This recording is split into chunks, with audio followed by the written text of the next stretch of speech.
Hey everybody, welcome to another episode of the Mile High Game Guys board gaming podcast. I'm your host Adrian. I'm Zach. And I'm Jeff. And we're coming to you with another socially distanced episode sponsored by our sponsors, Gray Fox Games. Woo. Indeed woo. Not everyone's distance though. No. No, they are not. Starting to open back up, and maybe shouldn't in some spots. Definitely shouldn't in some spots. Yeah. But we'll talk about board games first, and then we can bitch about dumb human beings in the banter section.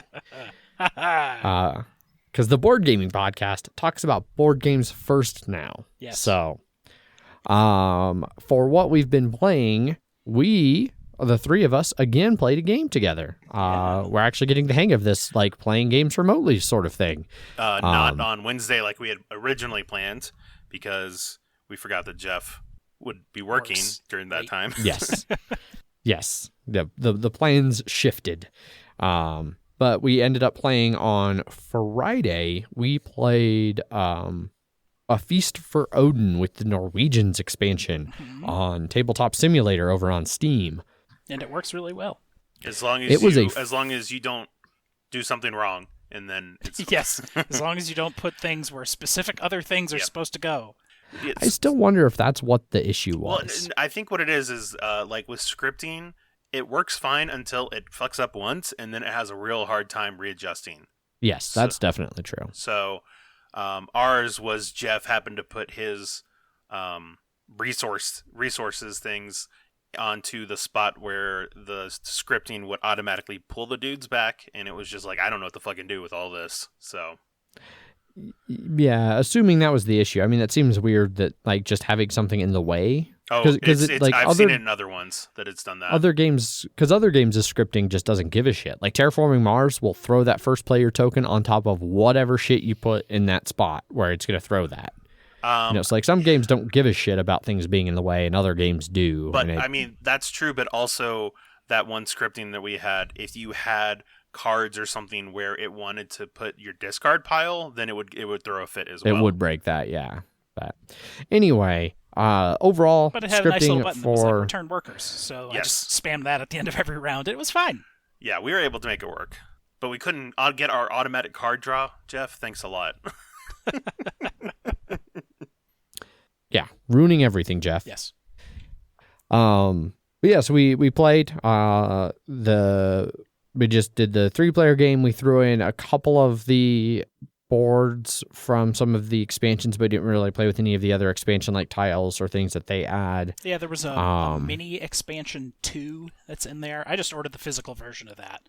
And that added some new islands and some 1x1 good squares and some other cool things. But it was a lot to learn just for that, because it adds like additional resources that you start with at the beginning of the game, depending if you're doing like a 6 or 7 player. There was a lot.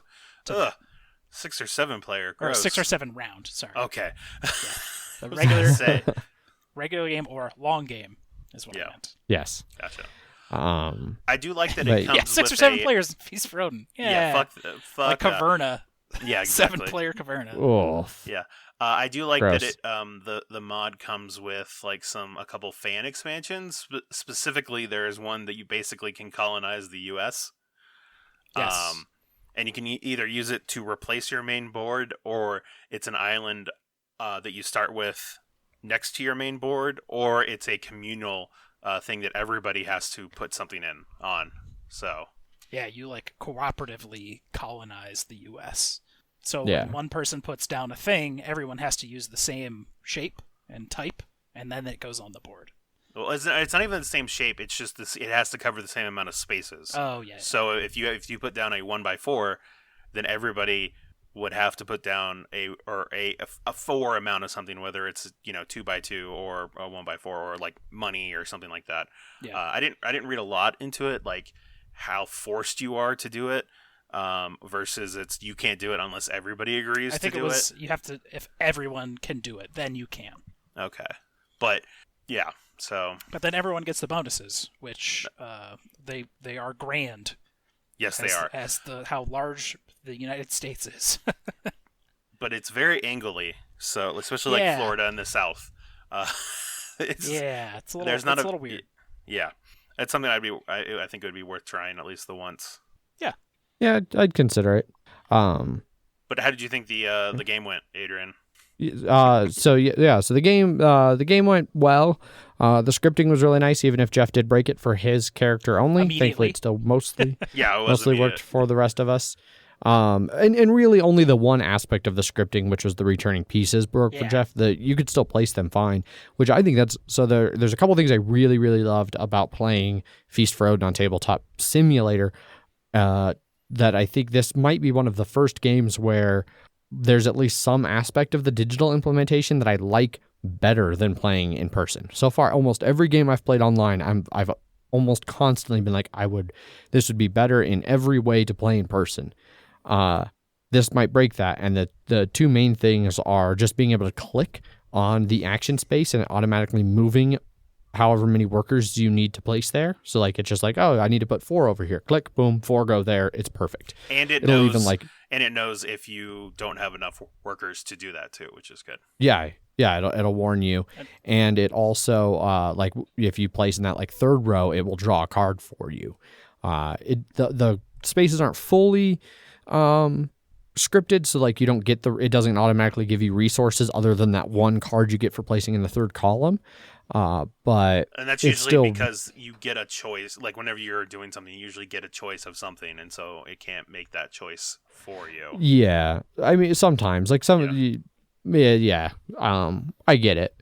It's still really nice. And then the other thing that I didn't even expect going into it, I'd even mentioned, I think when we were setting up, that I was like, man, this could really suck. Like this game's really prone to like if you nudge something wrong, it can create like weird catastrophic chain reactions of shit flying.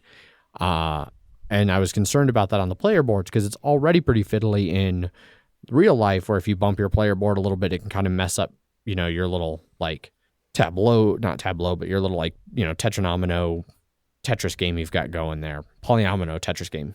But I was able to start using the lock feature. You could just put a place down and get it kind of a piece down and get it in place and then lock it. And then boom, it was set and nothing you could do would move it, which was also really handy for me because I used it as like a way to do like soft placements of goods, like to try and like, how do I want to fill this in? Do I want to do like this here and this here and this here? It's like, so this way I could lock everything that had already been placed so I wouldn't accidentally move anything that had already previously been placed, because you're not supposed to do that. But then I could play with like 2 or 3 pieces and kind of move them around and be like, all right, well, the 3 that are unlocked are the ones I can like, I'm not going to place those just yet, but I've figured out how I'm going to place them. And I thought that was very handy. Yeah. And you could, like, I was doing that with I'd move the board, I'd get a new island tile and then move it down by my main board and then lock the island tile in place. And then as I start adding things to it, I could lock that in place. And that was awesome. And then it was also made it a lot easier to get large amounts of resources, or like just being able to like flip tiles only when you wanted to. Like you have to hit the button to flip the tile from like red to orange, so you don't have to worry about like accidentally getting a piece flipped the wrong way or anything like that. All of which was really handy. There was just a lot of stuff that just proved to be very nice quality of life things in the game. And the like, at least like going to find all the pieces in real life, I feel was a little bit more tedious than it was in the game, because there's like so many bags and they're all exactly where you need them to be. So. Mm-hmm. Yeah. And they show really clearly the 2 pieces, like the red and the orange. Yeah, it was just the expansion piece, the little herb/pig or pig/ was broken blue. Weird. Yeah, it wasn't dual-sided. You had to actually change the state of the piece to flip it, which was weird. Yeah. But meh. I did still have a little bit of an issue with this one, like even using the like saved locations. I had a little bit of an issue, like the board's just so big, there's no way to not like have to scroll up and down as you're looking at them, and then being like, okay, now I gotta jump back down to what pieces I have. And then that is a little bit harder to do than obviously having it on a table in front of you, where you can look really quick and easily from what you have in front of you to the board and the spaces that are available. I also had to make a conscious decision to not like hover my mouse hand over the action spot I wanted to take. And like 2 turns when it was me again, because it'd be like, I don't want to give away that I want to go there. And so it's like, I got to make sure and move that little mouse hand away from the board.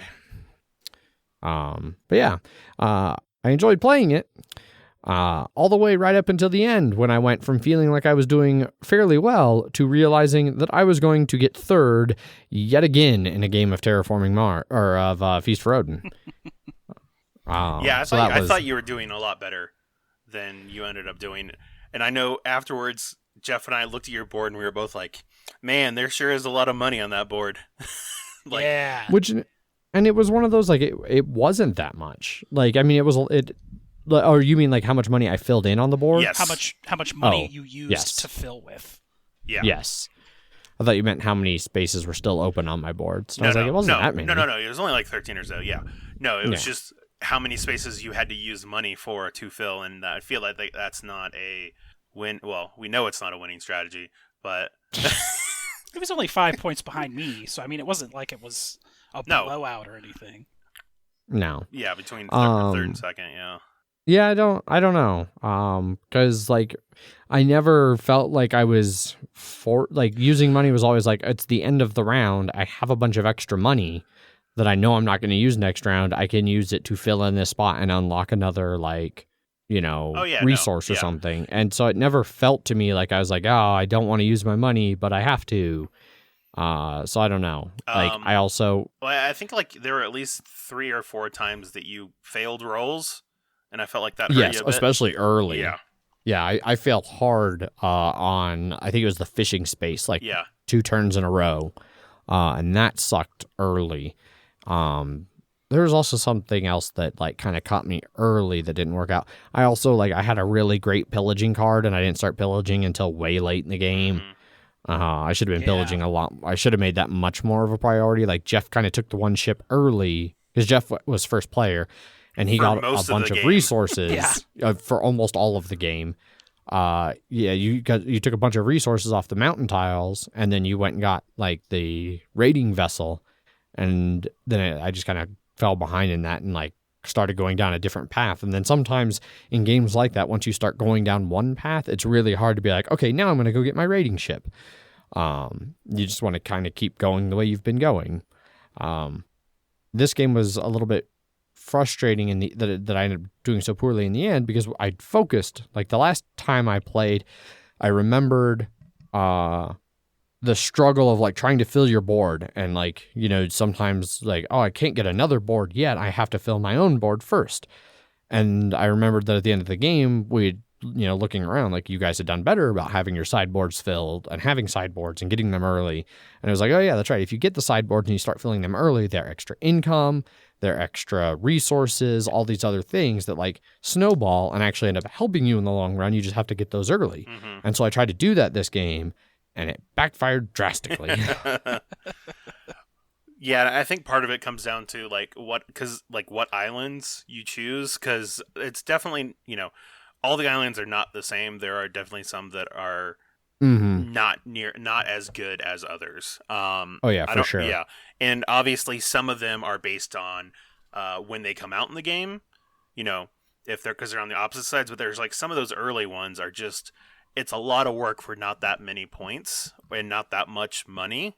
It's just there because it's very easy to get. Like, you can get there with a whaling ship versus needing a trading or a raiding ship. So that's something you have to watch out for too. And I know for me at least, one thing that I had remembered, just like you said, you remembered what we had done previously and trying to take that into this game, is that on the second to last round, I remembered like looking at my board and looking at all the resources I had off the side. I was like, man, I have all this extra food. What the fuck am I supposed to do with it? And then I remembered, oh, right, these are what those longhouses are for, is that they're great to get, because you get 17 points off of them, I think.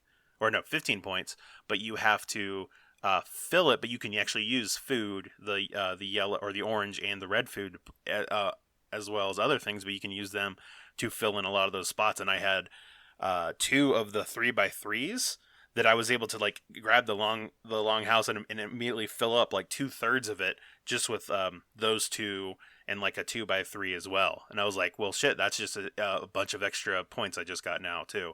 So losing track of those side boards that you can get, whether it's the expeditions or not the expeditions, the islands, or the little houses, or even your own house, or any of those is definitely like you don't want to forget about those because you're too focused on something else. Yeah. I am glad to see. I thought that one of the islands I took was widely considered one of the worst islands, and it wasn't that one. One of the widely considered worst islands is the Faroe Islands. Yes. Which is a level 2 board. Yeah. And I did not take that. So, haha. Victory is mine. Not really. But yeah. So, that was Feast for... Oh. Well, I was going to say, and also make the what is immigration at the end too? You missing out on that, I think, hurt you as well. Yeah. I don't know if like the one turn where I focused on getting more stuff to fill. I don't know if because I'd honestly forgotten all about that particular immigration spot. Right. Like I thought Jeff kept taking the one spot at being the first player every fucking turn, which was amazing considering he kept taking a 4-spot action every single turn. I think I took it once and then he took it because Jeff, didn't you say you forgot about immigration until I did it or something like that? Well, yeah, I was thinking about what I wanted to do for the next round, and then you had taken it, and I was like, oh, I need to be first player next round because I wanted to emigrate because that's just a massive amount of points that you're losing out on by just not doing it. Yep. I've never done a real, because it's cheaper the earlier you do it, and boats aren't that expensive, it just takes a lot of workers. So I wonder how well, an early emigration strategy would work. Just build boats and send them off for 21 points at a time. Yeah, right? Yeah. And it's less You'd food also you save have to yourself on... Yeah, that's what I was going to say. You'd save yourself a lot on feeding if you did that. But that feels like you're not building... It seems like a lot of effort to not build your own player board, like engine kind of thing. Exactly. Yeah. Like you're not getting much money doing that, and you have to spend money in order to do it. So yeah, it would be interesting to see that, but I feel like that's something you'd have to tread carefully on. Yeah. Yes. We used the band. We used the band list for that came with just the small one. But the band list came with the mini expansion too. It did, yes. It's only 8 cards. Yeah, it's 7 or 8 cards for the mini band or the small band, and then 30 cards for the big one. But I don't know if is that from all the different decks, or is that just from... Okay. As someone that has gone through and looked at them recently, they're the ones that got banned were mostly just super broke, emigration. 2 less money required. Oh, fuck that. Yeah. If you succeed at hunting with 2 Vikings, get a free 3x1 green and money. Spend $1 to play an occupation. When you build houses, get a free 3x1 blue. During scoring, if you have 2, 3, or 4 exploration boards, get an extra 4, 9, or 16 money. Wow. Yeah. Yeah, damn. You can take any exploration board with any type of ship. Oh, fuck that. Anytime you do exploration or immigration, get a 2x1 blue. And then the meat buyer is, instead of getting a 3x1 2 fish, which are 3x1 reds, get a 3x2 and a 3x1. And then instead of getting 2 4x1s, get a 4x1 and a 3x2 red. So it's just a lot of these are just clear, passive, super good things. Super good cards. So those are the band cards. I haven't gone through the full band list because they're hard to go through hundreds of cards. Yeah. On the list, it's 149C. And then you have to go through the whole C deck and find 149. But of course, Feast for Odin has a wonderful appendix that explains how all the cards work. Yep. Which it was nice that we were able to, because this is all digital, take the rules, which came with it, and then it had a little bag that you could pull 3 tablets out of. The first 2 tablets were for the appendix and then for the expansion. And then the fourth one was a YouTube video on how to play the game, which I thought was a good touch. But then I think Adrian turned it on and didn't turn it off, and so we kept on throwing in that bag. Well, I only did that when we were playing around waiting for Jeff to get home from work. I turned it on and then hid it under the score tile so you couldn't find it while it played in the background. Also that one too. Yes, you did that too. But it was nice to be able to copy the rules and the appendix and the expansion stuff, and so all of us had our own copy of it that we were able to keep off to the side, so we were able to reference it whenever we needed. I mean, yeah, I just had the physical rulebooks behind me, so that also true. Yeah. Yeah. It was surprisingly easy to use those little like tablet implementation to go through the appendix and like just kind of scroll through it and like pull it up really easily on your screen to look something up real quick. It was very handy. Yeah. So yeah, I think it's a really good implementation. I apparently, ever since Norwegians came out, I have been just awful at Feast for Odin. So I wouldn't say awful. You just haven't been winning. It was close. It's not like you were blown out of the water. Zach blew both of us out of the water. Technically, that's true. Yeah, yes, he beat us pretty handily. 9. I was really impressed at Zach's money production that whole game. Like, he was keeping pace with me despite the fact that I was filling income tracks on 3 boards pretty consistently. There was one round where I fell behind, but I was able to get. I think that's when I got my second board that let me fill in a lot of spots, and I had a pretty good engine going. I had sheep that let me get the wool, and I was able to turn the wool into the wool in a 3x1 blue into a 2x4 blue and a 2x5 blue. Yeah, and that occupation was real nice. Oh yeah. Yeah. Once again, occupations are powerful in this game if you get the right ones. Mm-hmm.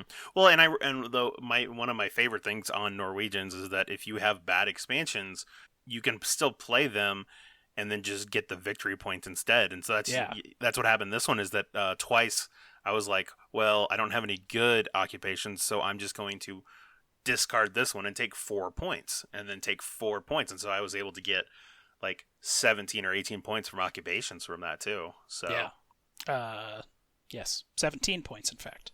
17, yeah, which was 8 from the tiles you had alone, I think. Yes, no, I had 11. Yeah, I had 11 from tiles because it was a 4, 4, and a 3. Okay, yeah. So mostly you had them from that. Exactly. Wasn't as big of a blowout as last time, which was 90 to 131, which Zach and I tied. That's right, yeah. No tiebreaker in this game, by the way. No, weirdly enough. Yeah.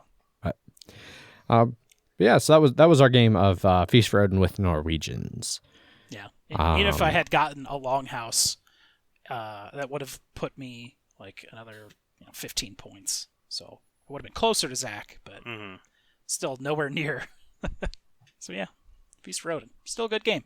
Still a good game. I thought that was a good implementation online. Probably my favorite UVA game now. Yeah, same. But I still want to try the Forgotten Folks Caverna expansion at some point.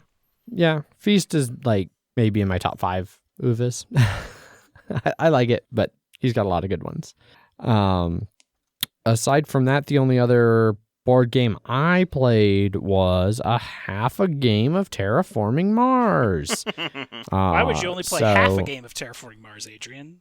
Yeah, so even after last week where I talked about like that I wasn't quite sure I was going to play any more Terraforming Mars digitally, I went back to the well one last time.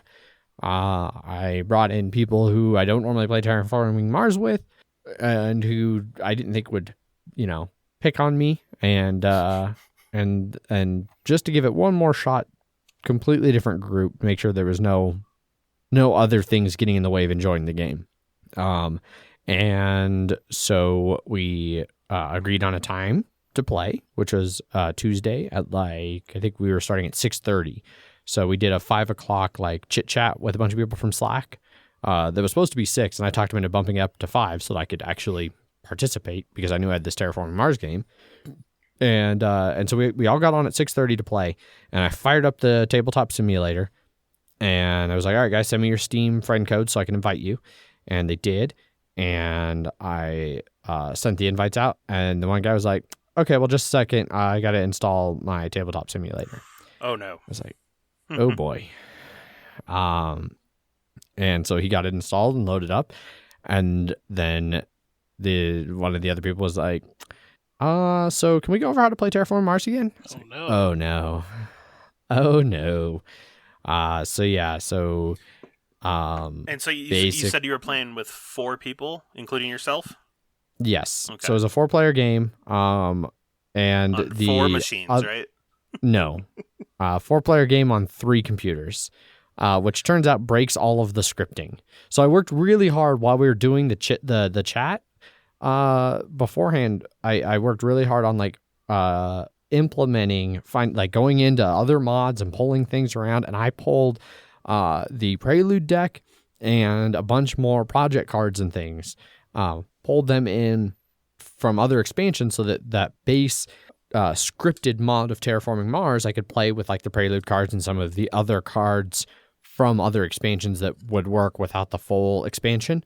And put all that effort in, and then we did use the Prelude cards, but we only drafted the first hand. We didn't draft the initial 10. We drafted the first hand, and then we finished the first generation an hour and a half into the game.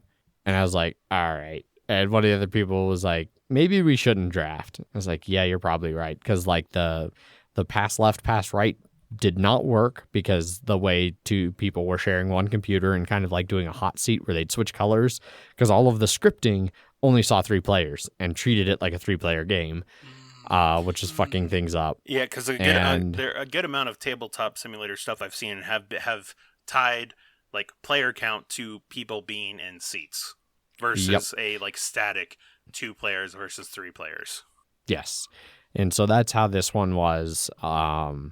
And so it was just a big hassle every turn for even if we used the scripting to deal all the cards, the other person then still had to switch to the empty seat that didn't get dealt cards, deal cards, and then they had to look at them and then switch to the other person who was sharing that computer to look at their card. And it was just, long story short, halfway through, I was like, well, guys, it's getting kind of late and I got to work tomorrow. So how's about we save this game and come back to it next week? So I'll be finishing that here in the next couple days. Maybe. I don't know. Maybe we'll have to save again. We'll see. Is there any way you can convince the people on the 2 people on one computer to get another computer? Unfortunately, I don't think so. Okay. I'm just gonna have to suffer through it. Because that seems by far even someone not being new to the game or new to tabletop simulator, that seems like stuff you can sort of work through. It would lengthen the game, but I feel like adding a hot seat element in there really is a bridge too far, so to speak. Yeah, and it was one of those things that seemed like it'd be so easy to implement. It's really easy to switch seats in that game, and it'd be like, oh yeah, and we even planned ahead and had them sit to on the tabletop table. Uh-huh. They're not adjacent players, so it's in theory, one person could take their turn and they pass, and it's now my turn while they switch seats, and the other person gets ready for their turn while I'm taking my turn. It was that should work great, and it still slowed things down just a little bit too much. Yeah. They're all really excited to finish though, so they're all having a good time, which is great. That's good. And I now have all of the files saved, so if I ever do end up playing again after this, which again I'm not sure where I'm going to end up falling on Terraforming Mars digitally, but I now have the ability to easily implement the Prelude cards, especially, and some of the other corps from some of the expansions, which I think really some of the expansions have some really cool corps.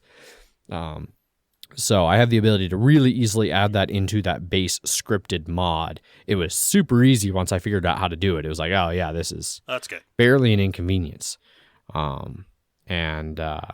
Yeah, so that's all I've played board gaming wise. Oh no, I've played 2 games of Mystic Vale on the app on my phone at work because it's been slow for parts of this weekend. I got ruthlessly stomped the first game. It had been my first game in a while, and I forgot I jacked the difficulty way up, and I got just hosed on card draws. Like, it was one of those things where it's like, oh, sweet, I can afford to buy that, like, 5 cost, green icon. I can never remember what the actual symbols are called, but growth. You can buy that 5 cost growth card, and then the person right before me would buy it, and then the card that would flip in its place was hot garbage. I was like, oh, great. I'll spend my 5 on something that's not very good. And then like a growth would flip right again just for the next player. And then a growth would flip again for the 4th player. And it's like, great. All 3 of you got growth this turn and I got fucked. And so I got raffle stomped the first game. The second game was super close, and it was tied at first. The first players, I won the tiebreaker, which I don't even know what it is. I just know I won it. Was 36-36 and then 33-33 for 3rd and 4th. So 2 sets of ties and super close. Jacking up the difficulty in that game has actually made it tough for me to win. I don't dominate nearly as much as I did when it was like mid difficulty. And now that's all the board games I've played. So it's a good app. I haven't played it in a little while, but I enjoyed it on flights and such that I was taking last year. I think I only have it on Steam for me, and that's only the base game, and so that wears out its welcome quick. Yeah, I have the first 2 expansions on the app. Because the first expansion is just no, the third one's available now too. Okay. I just haven't pulled the trigger on it because that's the one. That one is where they start to really add some other mechanics, like the different spoil token that you flip and things like. No, the leaders are in the second one. Leaders are a minor change because it's really just one card that gets added to your deck that you can pay to flip to an upgraded side. I don't remember what all the third expansion adds, but I know that's where they start to really add a whole bunch of ancillary stuff that I am still unsure about. So I'm pretty happy to just rock it occasionally with the first 2 expansions. Your tiebreaker, by the way, is most combined level 3 advancements and level 2 Vale cards. Yeah, so that's what I played. Zach, what about you? What have you been playing? I've been playing a couple games. The most memorable ones are V asked if I wanted to play a game with her. Oh, what was it, yesterday, I think? Yes. And I had, yeah. She also asked me, but I was like, it's the last week of classes, and I'm doing them all online, and finals are next week, so no.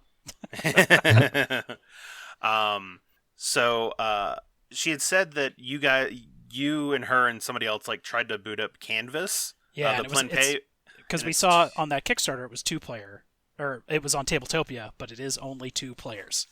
Yes. Well, since we were just 2 players, it was like, hey, we can try that out. Because I actually learned how to play the game, so we could do that, and then we were like, oh, we can't play. Yeah. Does the game only do 2 players, or is it just the? I think it's just that whatever version is in there is 2-player. Gotcha. But it's a fairly simple game. There are these cards that come out, these see-through cards like Mystic Vale. Card crafting, yay! And basically they come out in a row, and you can, if you want to grab the first one, it's free. But everyone after that, you have to put down your little inspiration tokens, and you have a finite amount of those. But whatever one you grab, if there are any inspiration tokens on there, you take them. If not, but anyway, you have your own little play area. You can have up to 5 cards in your hand before you have to present a painting, because that's what this is. You have 3 blank canvases in front of you, and your game ends when you have completed 3 paintings. But they have different elements on there. There's 5 different colors, but then there's also 4 symbols that represent hue, texture, shading, and then subject or something else like that. But there are the cards you get come with different varieties of them. Some can have 2 on one color, or it's split over 3 or 4 different ones. But when you present a painting, you basically take 3 cards from your hand, and you place them in order that will hopefully get you the most points, and you put it on your blank canvas, and you sort of present it, and then you get ribbons, because there are 4 rules that you're scoring cards that you're basically trying to get, that it's like, hey, you can only have one hue, or you need to have exactly 6 symbols, or you need to have 2 of the same symbol. And then you get little ribbons, depending on how many of those you get. And then at the end of the game, each of those cards will score points based on how many of those ribbons you have. So if you have like 1 of the pink ribbon, you'll get like 2 points versus like 5 if you have 2, or not 8 if you have 3. So, and then you basically just sort of add it up, and then whoever has the most points wins. It's very light, and both V and I were of the opinion that, like, after we got done playing it, we're like, something's missing from this game to like truly engage with it, but I don't know what it is. Okay. So it was enjoyable enough, but like after you got done, it was just sort of like, I didn't really feel anything from playing it. But it was cool. It was cool enough making the little paintings, but there just seemed like some way to interact with it that I was missing. But I don't know what I would add to try and fix it. Yeah, because it's just a pretty simple, like, use those innovation tokens to buy cards with. That's sort of seemed like what the most interaction was. It was yes, like, I'm going to pick exactly. this one up because it has a bunch of those, and that means I can buy things later. Yeah. So it was, I mean, I have a feeling that it might work better actually playing with it versus doing it on online. But I'm glad V is still happy that she ordered it, and she wants to try it, she wants to try it out in real life. But I don't know I know I probably wouldn't play it again online, and I feel like she would be the same way, but I'm not sure. I don't want to put words in her mouth. Gotcha. And then the other thing I played that was new was we tried out, after that we tried Azul Summer Pavilion. So this is the third Azul game. So there's Azul, and then the stained glass one for the second one, and then the third one is Summer Pavilion, and it has like diamonds instead of squares that you're trying to, tiles that you're trying to place on a board. Is Summer Pavilion the third one? Yes, okay. It is. All right. Yeah. The drafting part of Azul works the same, or of Summer Pavilion works the same as Azul, except that when you draw the first player token out of the center deck, you're not like dropping tiles like you are in the first one. So instead, whatever color you take along with it, you lose that many points. So say you take two oranges, you lose a total of 3 points for doing that. So you have to be prepared to lose a lot of points if you take a lot of a given color, right? But basically, it has the same sort of conceit of like for this one there's like 7 stars, basically in a giant circle, or 6 in a circle and then 1 star in the center. Each one of the star patterns is a color, and it has like numbered 1 through 6, and that's basically how many of those tiles you have to put down or you have to spend in order to put a tile down on there, right? So 1 is You can just put 1, 6 you have to get rid of 5 of them. Okay. Now, obviously that sounds like a lot more tiles, and because of that, this game has wilds. But how it has with wilds is, at the top of the scoring board, there is a track that tracks the 6 rounds that you're playing. So it doesn't go until someone has completed, a row or something like that. For this one, you play 6 rounds, and then you score based off of that. But each round, one of the 6 colors is wild. So it's like the first one is purple. So the first round, purples are wild, but it means that you can't put purples down on your board. They can only be used to facilitate adding extra tiles to the other spaces. Ah, okay. Yeah. And then whenever you add something to your to a star, you basically get points for however many are connected to it, I believe. In the same color. So if you put down a 1, it's worth 1 point. If you put down a 2, then it's worth 2 points because it's 1 and then 2. So that'd be a total of 3 if you did both of those. So on and so forth. But this has where the stars intersect, there are symbols. And it's like a circle, a statue, and then like a book. And you get, when you basically surround one of those symbols, you get to draw extra tiles from the center of the scoring board because there's 11 tiles there that are, a various amount of them are various colors, but you get to grab like 3 from there if you get the book that has 3, and then you can then immediately put them on your board if you want. So you can chain those together to end up getting a lot of extra tiles. Okay. Yeah.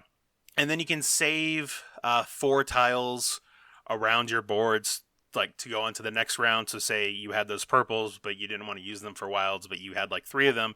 You could save them for the next round when purple isn't wild, and then you can then put those on your board during the play phase. And then the last thing is that the center star is a wild star, so you can put any stars in there that you want, but it has to be you can only put each color in there once, right? So if you put the blue as the 1, you can't use the blue again. So you have to put, say you do the green, and then you just go all the way around until you've placed all the colors in there. Okay. And then at the end of the game, if you complete a star, it's worth however many points. And if you filled all the 1s or 2s or 3s, those are worth points as well. And then, just sort of add up, and whoever wins. Okay. I enjoyed it, but I still like regular Azul more. And I've heard I think it's the worst of the sequels. I could see that. I haven't played Stained Glass yet, so I don't know about that one. But I didn't like, so when you get tiles in this one, you just sort of put them off to the side, and then at the end of the round, you look at all your tiles and you decide where you want to put them. And I don't like... So you can't make a critical error in the middle of the turn. Yeah. So you can't be like, oh, I want to place like a 4 blue down. I'm going to grab these 2 blue, and then if there's 2 extra blue, are on the board, if you're going to grab them, then you'd be able to put them on your board. But if you don't grab it, then you could just keep the 2 blues off to the side. I like in regular Azul that you have to make that decision of, okay, well, I have these 2 blue. I'm going to put them in the 4 space to try and build that up, and then everybody can look and see, oh, they're trying to, build blue, and if they stop you, then that's sort of a dead space until the next round. I like that you have to make those decisions of putting risk out there in order to be successful at the game, and I feel like this one is just a bit easy in that regard for trying to fill up all your things.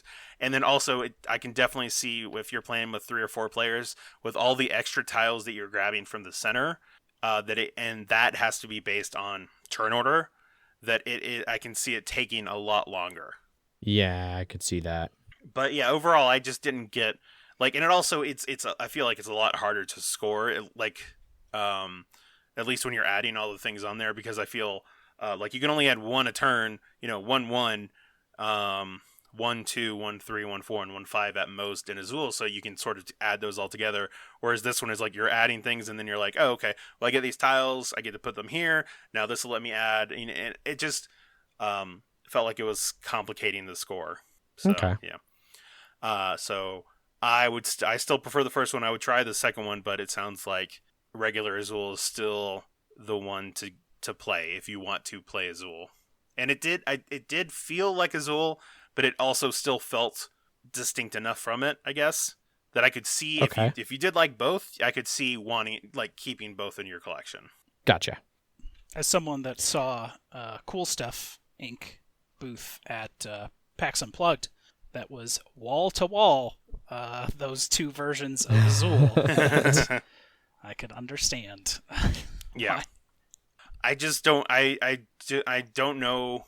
I wonder if they're going to keep going with this Azul series, if there's a 4th one planned at all.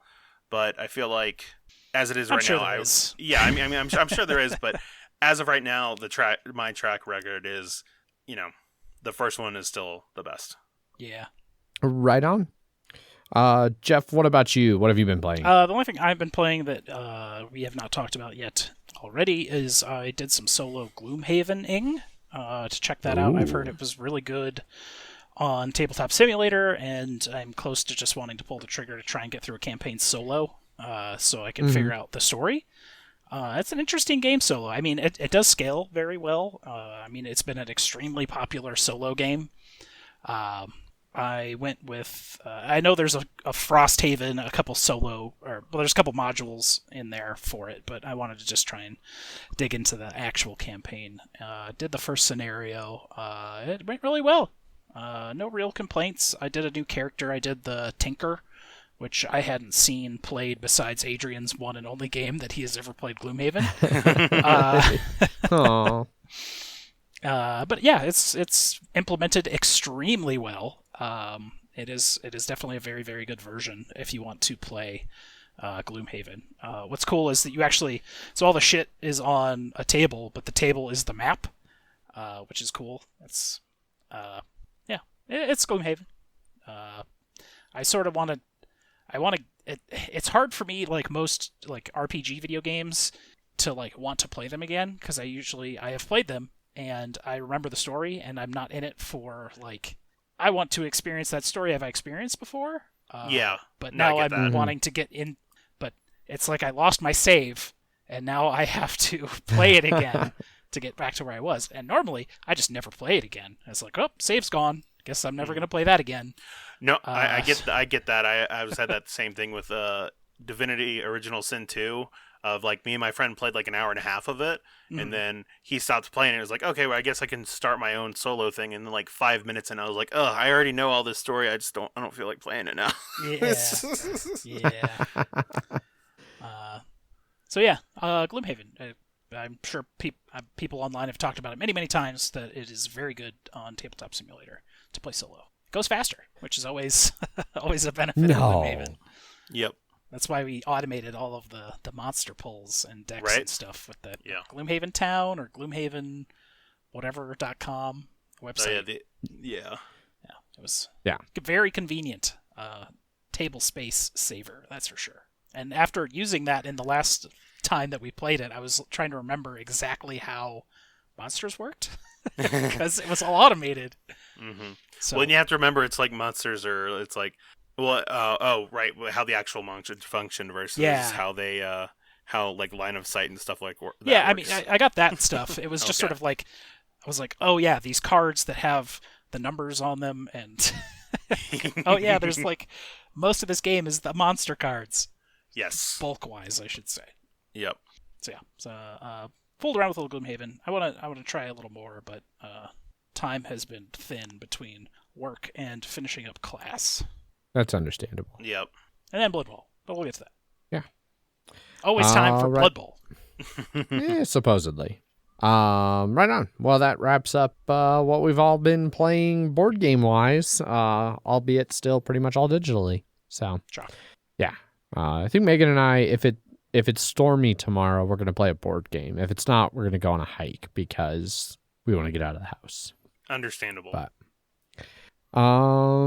yeah. So I have really nothing much to banter about. I've been playing Assassin's Creed Origins. How has that been going? It's been going dramatically better since I switched to a controller. When I taught you that you can just use an Xbox One controller with a USB cable plugged in? Yeah. Well, I mean, somewhere I have, I'm pretty sure, an Xbox One controller that is just a wired controller. And I was going to... Like a third party? No. Well, it's official one. Xbox One's made wired controllers? I think so. Microsoft made wired controllers? I think so. Huh. It might be a 360 controller. I don't know. I never found it because I stopped looking. 360 definitely had wired controllers. Yeah. Yeah. But I guess technically this one is I don't they like is it wired only, Adrian? Like it's not even Yes. Okay. Then no, that's not what I have. But the other one that I was looking for. Yeah. I would suspect that's a third party if it's wired for Xbox One. Yeah, whichever one I have, it's a Microsoft one and it's wired. Yeah. And it's hardwired. That's probably a 360 controller. But I gave up looking for it because, yes, you suggested that I just find a different USB cable than the shitty charger that doesn't work anymore. Yeah, probably. And I did, and it worked. Yeah. And I stole one of the USB extension cables from the podcast studio since Wes has one, and you, Jeff, have the webcams that those normally go with. No, and I so certainly don't have anything from the studio. Yes, you do. No, I don't. Wes has a webcam. Yeah, Wes does. Yeah, I thought you had the other one, Jeff. No, I just own one. He has a webcam. Are we missing a webcam? Oh, Bob has it. Okay. That's where it is. Bob has it. Anyway, yeah, so I took that down and connected that to the PC. So and then I took the drastic step. Although Megan's computer can almost play it at like top settings. It was struggling a little bit the first time I loaded it up, and it was like default 100%. It was struggling a bit, but then when I figured out all the controller stuff, and I was like, with a controller, I feel like I should be sitting on the couch. So then I switched from the monitor to my TV. Unfortunately, my TV is only a 720, so I'm not getting to experience. Jesus. I know. You're literally the worst. Adrian, remember you said that you had all that money? Fucking get a new TV. I mean, mine works just fine. No, it doesn't. It doesn't. If it's 720, it does not work fine. It does also now. I do finally have a really good excuse because I did notice while playing TVs Assassin's are also Creed, super cheap. I noticed that I have 2 dead pixels. So I've got a really good excuse to get a... They're extra large. Yeah.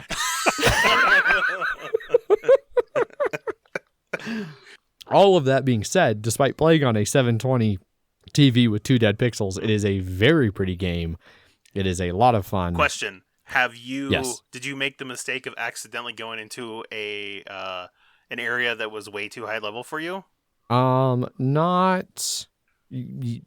Yes, but no. Okay. I mean, I have found areas that are like where the enemies are just all skulls. No, as level, I think I was level 10 or 11, I accidentally wandered into area with like level 42 hyenas, or lions, and I was immediately running out of there like, oh my god. Because I felt like I was like half a kilometer away, and then like I felt that like they tilted their heads up, looked at me, and started running. I was like, oh god, oh god, oh god. Yeah, no, I didn't. I haven't had to like no, that's not true because I did. I got far enough in the story where at one point you assassinate a guy, and they're like, oh yeah, this guy's part of this like elite brotherhood, and now they're going to hunt you down. So keep an eye out for them, like Mykonos or something. Mm-hmm. And I was like, and I kept seeing their symbol on the map, and it was always way far away from me, and I was ignoring it. But I had started to level up a little ways. Like I think I'm almost level 20 now, and I was starting to feel a little bit badass. And I was like, I still haven't even encountered one of these guys. Like they're not searching for me that much. This is pathetic. I was like, I'm gonna go fight one. And so I went and found one of them. And then like as I got close enough that like he actually was like popped up more, and it was like, oh, he's really high level. Like my ultra sniper bow direct headshot, like barely dents one of his dozen health like marks. It's like, oh, and now he sees me. Oh no. And so then I had to flee him. I know some people didn't like, a small amount of people didn't like that change of adding levels to the game, because then you can't just, snipe whoever like you could in the other ones. But I feel like it's the extra progression like that. I feel like it adds a lot to the game. Yeah, I'm torn because I kind of agree with that, but it's not like there weren't leveled players before. It just wasn't as obvious. And I think, because I'm pretty sure some of like the like bigger, tougher people, in some of the later games, like especially like the Black Flag, there were still people you couldn't just one hit kill. Like there were some people, if you walked up and tried to assassinate them, they'd turn around and like toss you to the ground, and it was like, oh. God damn it. Yeah, I think they added that in the later games, because I feel like the first one was if you could assassinate, like if you could actually get up to them and assassinate them, you would be able to assassinate them. Yes. It's just you would be put in positions where you couldn't. But I feel like the changes they made to make it more like third-person RPG, I feel like added a lot more to the game. Yeah, so I feel like it's been enough of the natural progression of the game that it fits. My biggest problem I'm having with Assassin's Creed is, so I've skipped around a lot in the series. Like I did Assassin's Creed, and I did Assassin's Creed 2, which was great. I didn't do either of the like immediate like expansion sequels. Revelations. Yep, and I didn't do 3. That's a shame. Well, so I still think Brotherhood was probably the best out of those, but yeah, I think that one's pretty well known as the best. Revelations was still fun, and I enjoyed Assassin's Creed 3. Yeah. So I skipped those. So I did the first 2, then I skipped the next 3. Then I jumped in Black Flag, which I loved as a pirate game, and I didn't really give a shit about it being an Assassin's Creed game. Nor did anyone else. Nor did anyone else. Right. That they took the I liked the ship mechanics in 3. Well, let's just build a game about that and barely make it an Assassin's Creed game. And who cares? Yeah. Yeah. I didn't play Rogue. I did briefly, like the Unity. one that was Unity.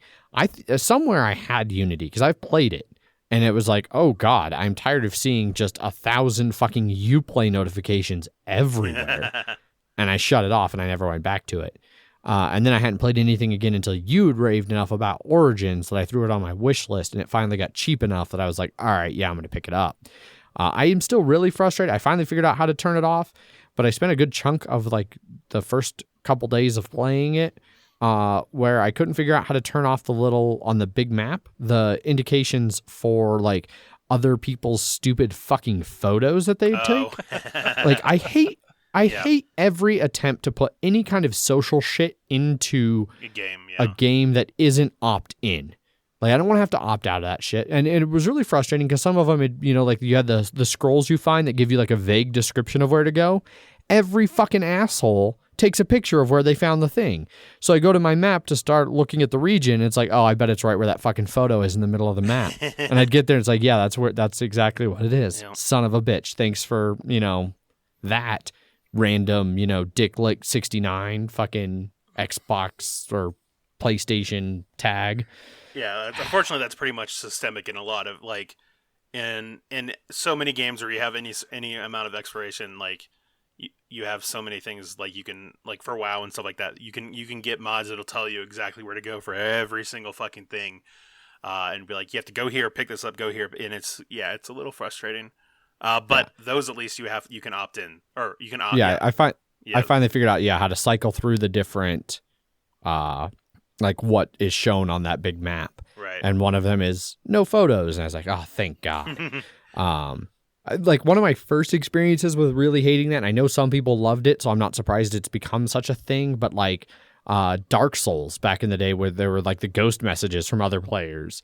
And like I remember like some of them were actually helpful and like was cool, and it was like this cool thematic thing. But then it rapidly just became people sharing stupid messages. And it was like, oh God, I hate humans. People are the worst, man. They were... You couldn't type whatever you wanted. You had to sort of use their but keyboard. They still like rapidly got dumb. Like it seemed like there was a curve where initially people were like, "Oh, this is cool. I can leave a message and I'll try to be helpful with this cryptic message using their like words." And then people were like, "Oh, it's funnier to just troll and leave, as nonsense as possible." And I don't know. That was one of the first experiences where I was like, "Why am I playing a solo game and having to interact with other people's stupidity?" Like I play video games solo for a reason. Right. Like I play board games socially because people aren't as big of a dick when you look them across the face and look across the table right in their face. So, but no, I've been enjoying Assassin's Creed. I have started, like I did burn myself out. I played like last Monday through Wednesday. I just played it almost nonstop. And I was finally like, oh God, I need to breathe. And so I have been slowing down, but it is really good and I'm enjoying it. The Odyssey, I've seen it on sale for the last little while, for like $26 or something like that. So I don't know if you're just going to wait until you're done with Origins and then look for a sale on that one, but I think you should pick it up if you've got the money lying around. Okay. So you're saying Odyssey was also good? Yes. Odyssey was much better than Origins. Origins? Yeah. Really? It just it was the sequel. It basically fully transitions into that RPG styles thing. So okay. Yeah. Well, then I will give that a shot. I do really speaking of, you mentioned the RPG thing a couple times. I do really like the skill tree. Yeah.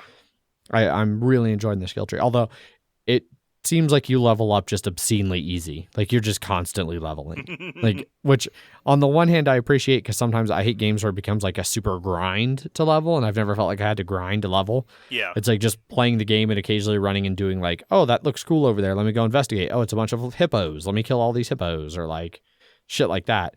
I've leveled way up, but now like on the main story mission where I am, it's like, suggested level 12, and I'm like, I'm 17. This is gonna be easy. So, and then like I messaged you, I really appreciate the ancient Egypt drone that is your hawk. You're right. Yeah. Oh yeah. So, yeah. Anything else bantery for you guys? So on Tuesday, Cassidy in our Slack decided to do a what is just zoom and drink or whatever. I don't remember. Zoom and booze. Zoom booze. So basically, just an excuse for us to talk with each other and drink. Yeah. So which unplanned turned out to be Cinco de Mayo. I mean, do we know it was unplanned? Did she say it was? Yes. Okay. Yes, she specifically was like, I did not realize this was Cinco de Mayo when I picked Tuesday. It just seemed to be the day that worked the best for the most people. Gotcha. Because she had wanted to do it the week before, but I was completely busy, and that was still in April when I wasn't drinking. And I was like, if we put it off a week, I can join, and I can actually drink when I join. And so she put it off a week, and it ended up being on Cinco de Mayo. Well, that worked out well. Yes. Yeah, it was a lot of fun just shooting a shit with everyone. And you definitely had some people get on for like 10 minutes or so, like Jeff, who like just popped in for a second on his phone. Yeah, I really appreciated Jeff's tour of the warehouse. Yeah. The new warehouse. Well, it's not new to them. That's true. It's new to you. New to me. And then, so, and, just a whole, like, wide variety. So I ended up going like 2.5 or 3 hours. I don't know how long it actually went. I left after 2.5 or 3 hours. Paul eventually came in at some point, apparently. But yeah, it was Ofer and May at the end. Oh, okay. Yeah, and Ofer had messaged me and was like, "Dude, where the fuck are you?" And I was like, "I was on for an hour and a half. You just weren't there yet." So, but it was fun. I was there on the first hour and a half of it as I was trying to set up that Terraforming Mars game. And it was a lot of fun. I really enjoyed getting to chit chat with everybody. It was kind of cool getting to put some more names to faces from Slack that I had not ever really seen or realized who they were. And so that was kind of cool. Matt has a great beard. I was like, oh, I don't know why I didn't expect that, but there you go. Now you know. Now you know. The more you know. Knowing is half the battle, Adrian. Yes. Also true. So, it was a lot of fun. I would actually really like to do something like that maybe a little bit more often, like get a big Slack, Zoom, or Discord or whatever video chat and hangout going on. It was nice, kind of refreshing to just sip a beer and bullshit. Like that's the kind of stuff I really miss about like hanging out at game nights a little bit at breweries. It's just like some of the stuff at the early part of the night or the end of the night, just sitting around and bullshitting about board games or other random things in our lives while drinking good drinks and hanging out with good friends. So that was nice. Yeah, I was even able to join in at like 11 o'clock at night when I got home. Yeah. Cool. Anything new or exciting for you, Jeff? Shifted your hours a bit at work? Yeah, working later now just to keep everyone separated. Can't get the 12 o'clock beers in the employee garden. Bummer. So, but my beer drinking's way down. So there you go. Because I'm not drinking at noon every day after I get off work. No, everything was great. Everyone's awesome. No one's died yet. That's good. Yeah. Yet. Has anyone played Picross before? I think so. Sounds familiar. It's like what are they called? Like nonograms? Oh, yes. Yeah. Yeah, where it's got like the numbers on the sides. And you have to fill in the squares. I've been playing that for the last 3 days straight. Konami has like a pixel art nonogram Picross game from all their old classic games and stuff. It's definitely been a time killer, that's for sure.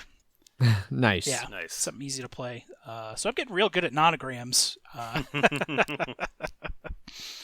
But that's been my app of choice lately. Finals are next week. Nice. Very exciting. And then, I think that's about it for the week. Well, there you go. I finished the Star Wars Clone Wars, and I've started up the Star Wars Rebels TV show because now I can watch them in order of timeline. Chronologically?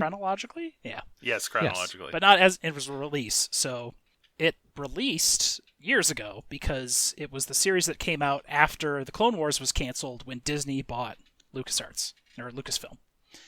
So they canceled Clone Wars and then made a new Star Wars cartoon, and that's Rebels. So I finished the new Clone Wars, which was amazing, and then then it took a huge step back and started watching Rebels because it was like a Disney XD show. Yeah. So it's okay. It's not great, but after watching Clone Wars, they clearly brought back a bunch of people from Clone Wars into this series. But of course, they have gone back and made like a way better closing to Clone Wars. But they had to follow where people were in Rebels because that is technically canon. Yep. Oh. Yeah. So. Well, because they weren't expecting to get an ending for Clone Wars. Because I think they could once they bought Fox. Because I think it was originally like a Fox production or something. Something like that, yeah. And so they could finally make a season 7, which was amazing. If I haven't said that before. So yeah, been watching the Rebels flying through. I mean, they're little snappy 22-minute, 30-minute TV episodes. Right. No commercials. Yeah, watching some more Godzilla movies. Still working my way through that. The old ones are old. Yeah. But they get right to that monster fighting in the second movie, man. like what do we do? Make them fight each other. Okay. And done. I had recently watched the Matthew Broderick Godzilla from I don't know. Oh geez. Late 90s, early 2000s. Yeah. Surprisingly better than I remembered. Oh God. Ugh. I don't know. This apparently is one of the few that Ant agrees with me on. Because I mentioned it and I expected to. He was like, this was good. Like he thought it was good. Because I mentioned in Slack, I was like, I am watching the Matthew Broderick Godzilla, and it's better than I thought it was. And he was like, oh, it's great. Like, okay. I mean, that surprised me. But that anybody would call it great. I mean, did he mean it in a good way, or did he mean it in a bad way? I did not really follow up. People didn't chat about. For how much I know, he loves hate watching stuff. Like, I don't. But True. He does usually say that it's real bad, but that doesn't stop him from watching the shit out of it. Apparently. Yeah, if it's real bad, then he's gonna watch it a lot. If it's fucking awful, then he's not gonna watch it a lot. I feel like those are like his scales of bad movies. But yeah. So that's the only Godzilla I've watched recently was the Matthew Broderick one, or Godzilla Invades New York. The last Godzilla movie before the new ones. And the Shin Godzilla. He fights the 98 Godzilla. Oh, yeah, that's right. Yeah. In Australia. Oh, yeah, you sent a screenshot of that. Yes. He fights, all the monsters from all the movies, because it was supposed to be, the last movie, so. I completely forgot that I did play another board game that I won't really talk about because there's not much to talk about. Megan and I played a 2-player Alien, Legendary Encounters, and got smoked. Real fucking bad. Just awful. But we did it while watching Aliens because the other day I had been watching Alien and she was like, I don't think I've ever really watched this. And I was like, oh, well, now you're going to. And she really liked Alien. And then we watched Aliens while we played the Aliens scenario in Legendary Encounter Alien and got smoked. Which is great because then the game was over and it's like, all right, well, we still have an hour and a half in this fucking movie, so buckle in. And then just the other day we watched the Alien 3 Special Edition, which I didn't realize at least the Special Edition that I had on Voodoo, they changed 2 major things. They changed the opening. It was no longer a dog that got face hugged and turned into the creature. Initially, it was like a big ox, which didn't make any sense because the creature the whole time was very dog-like. And it was I had to tell Megan, this makes way more sense if you see the version where the dog gets face hugged. I was like, the downside is you have to watch a dog have a chest burster. And she was like, aw.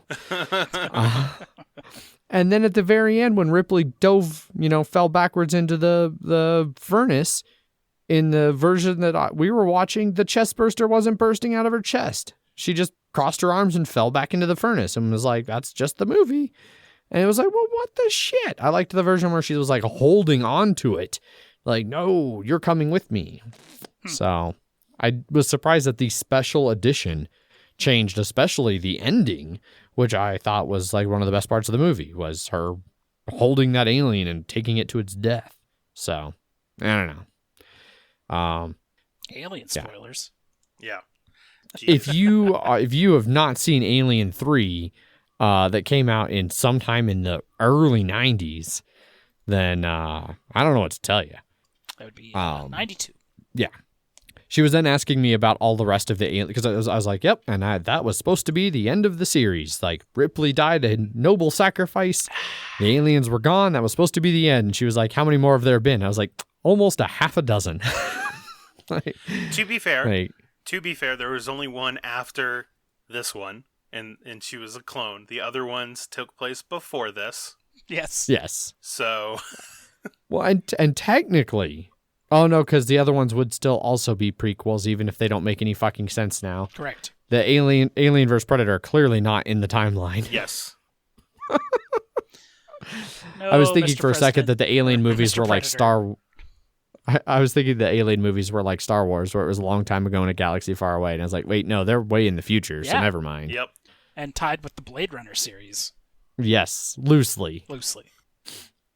Damn Megacorps. Yep. But, yeah. All right. Anything else for banter for you guys? Nope. Cool. I checked out the new Justin Roiland show, Solar Opposites. Yeah. And it is very mediocre.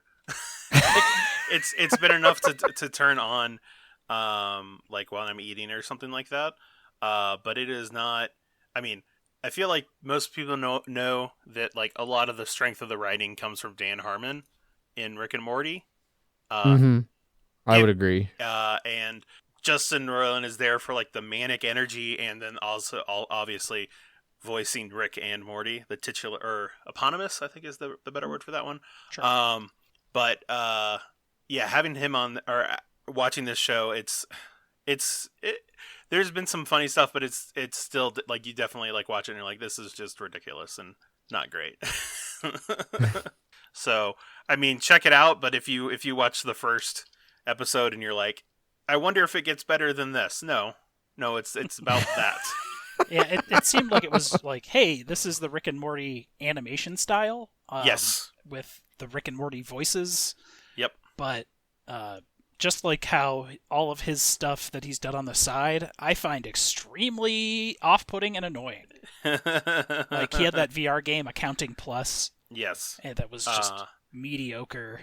And then there's another one, Trover Saves the Universe, yeah. Yeah. Because he has that, like, video game studio, Squanch Tendo. Yep.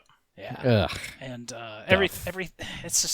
it's just him yelling and, like, doing weird improvising things, and it works sometimes. You know what? It works rarely, and is most of the time just not good. Yeah. This feels a lot more controlled than those, because I think that is like pure, like him coming straight from it, like tapping his brain for those things. I've watched some playthroughs of those, and it's very much a stream of consciousness. This feels like a coherent plot. So, okay, that's good.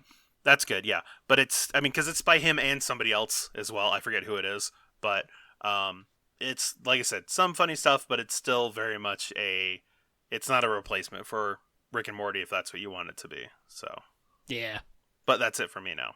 Okay. I think that brings us safely then back around full circle to some more sort of board game, video game stuff with the Bloody Minute. Hooray! The B-Min, for short. Don't like that. Don't like that at all. Not at all. So I played a game today. It was my Icy Vandals, Shambling Undead, versus a Lizardman team. the Prehistoric Preservation Society, and it's very shortened, like prehistoric. I think he just ran out of spaces enough for his team name. Kind of a know-nothing, by-the-numbers game. I scored fairly early, like turn 5 or 6 of the first half. He had to use his apothecary in that first series because I had badly hurt one of his sori. Normally I wouldn't throw the apothecary, I had badly hurt, but he threw it on there, and I was like, well, let's see what happens to the rest of your team, especially those skinks. And then he handed it off to a skink. I needed a 3+ reroll, go for it to hit the ball, and failed it on the final go for it, of course, which let him score with just a go for it. Speaking of go for it's, he was go foring it like holy shit. Like in the first 6 rounds, I think he had like 8 go for it rolls or something for those extra moves. Made them all, not even barely an inconvenience on those 2+ rolls. He ended up scoring on the 8, of course, after I failed that 2+ go for it turnover. I had been spending most of my rerolls on skulls and 2+ things, which is a sucky way to use rerolls, but thankfully, you have them. He ended up casualtying out one of my whites with a -edge. Hooray, regeneration! My team has regeneration. They don't roll it very often. They usually just die. But he made his regen roll, so he still gets the casualty, but I also get my guy back with no problem in the reserve box, with no breaks on anything. I had Fame +2 in this match. Unfortunately, all we had was 2 high kicks and a quick snap, which I wasn't able to use my +2 Fame on anything. No free rerolls, no pitch invasions, no throw a rock. Just by the book, blood bowling. Towards the end of the game, when he received the kick, I put in the safe spot and then a touchback, and then I was like, clearly the best option is to give the ball to your Croxagore, his big guy, which he did. And I was like, I was joking. And that Croxagore made a very slow, trudging stomp to the end zone. Not making it. He had to 5+ dodge to be able to make it to the end zone. Not making that at the end of the game, making it a 1-1 tie. Ended giving one of his skinks a -move. Shadowing. He had chameleon skinks. It was the first time I had seen him played before, or if I'd seen them played before or played against them. And the shadowing thing, he did a roll once, but it's like a move differential for the follow.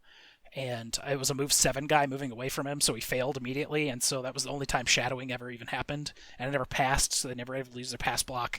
So the chameleon skinks didn't really do much except die, which is good for me.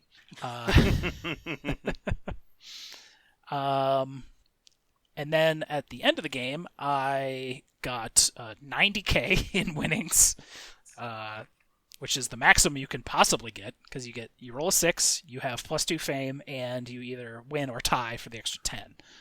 So I have nothing to use my absolute fuckload of money on. I have 340k in the bank, so I'm going to roll expensive mistakes here pretty soon and lose all of it. But I got another skill on my white. I got Mighty Blow on him first, and then I got doubles for dodge, and I was just like, all right, new skill, I want tackle. And then he rolls +edge. So he's got +edge now. So he's edge 4, but he has dodge. So he's 2+ reroll dodging away on things. So now he needs another skill, and what he needs is tackle or guard, which my team is sorely lacking in both. Because my third new mummy got block, of course, which is very good, but yeah. Going in mid-season 2 against these teams that I've been kicking around a while, the only 1 guard and no tackle so far has been pretty brutal. I had a goal that was building to that, and then of course he got -move on a plus move, and then another one died, and so my ball hitter's not doing so great. So I'm at a 6, 2, and 5 for the Icy Vandals. Okay. It'll be, I believe, Chaos Renegades next. Hooked on the Warp. Underworld Denizens.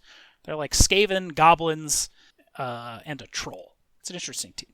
Okay. Yeah. How do you feel about that matchup? Skaven and Goblins all have pretty low armor, but it'll be interesting. I mean, like his Skaven, one of them has Mighty Blow Claw, so I have to be careful of that guy. Because he turns all your armor into 7, and then he has +1, so all he has to do is roll 7, and he breaks your armor. His Troll doesn't have any skills yet, so it's really... And his whole team, minus 3 players, is armor 7. So as long as I hit him, I should be okay. But we'll see. I mean, he's got a lot of dodge. I have no tackle, which I've been wanting. I took that plus edge instead of... a tackle, but I'll get the tackle on the next fight. That's fine. I'm sure everything will work out just as you need it, Jeff. I need tackle desperately.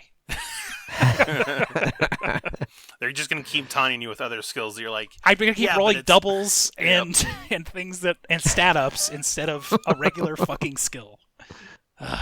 So that's the game. Okay. Right on. Well... That moves us over and, to... Paul's League is still in round 1. Is it still? Wow. I'm surprised it's still going on. Not round 1, but it's like still waiting on that one to keep going. Gotcha.